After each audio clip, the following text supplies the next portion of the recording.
parts. That's a Pallavi, and then without playing the interlude, directly go to.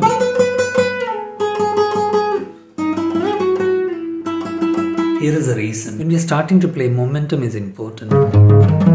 If you are trying to play something like this, the first interlude, and if it is too much out of our skill level, it will take us a lot of iterations and practice time, which can become a bottleneck. Instead, if we take the Pallavi, the first part, vocal part, and the Charanam, the second vocal part, and if we can finish that part, we have a finished product which we can further practice and embellish.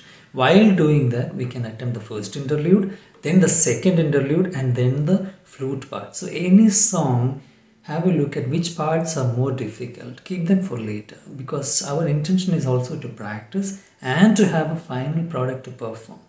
While iterating, you can embellish, you can keep on looking at the more difficult parts. A corollary of this is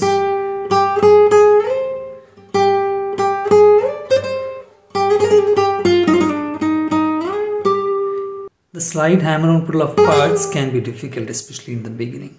If you know the notes and if you know the phrases, next step is being able to play the song within time, removing the delay between the phrases.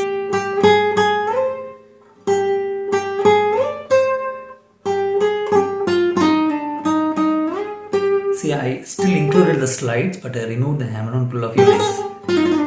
Because here the skill is being able to play without delay in time, and then later when you are iterating, you can keep on embellish. While doing the basic version or a reduced version, you can of course keep practicing the unit. If you need any help, just contact us. There are also groups and other options which students are finding very useful. Like a project management, have a look at the bottlenecks. If you're playing a song like Ilayanila, first vocal, finish it, second vocal, finish it, then first interlude, second interlude, and the flute interlude. This is the order in which we will have to approach it. So at each stage we have a finished product. After the first vocal and you have a finished product, the first vocal you can play within your skill level, that is, reduce the details if needed. Then adding the second vocal, it is still a good unit, a self-standing unit by itself. Then you can practice the first interlude and the second interlude. Flute interlude, you can try reducing it and keep it as an ongoing practice if it is too difficult. At any stage, try to get to a finished product level and then iterate with embellishments.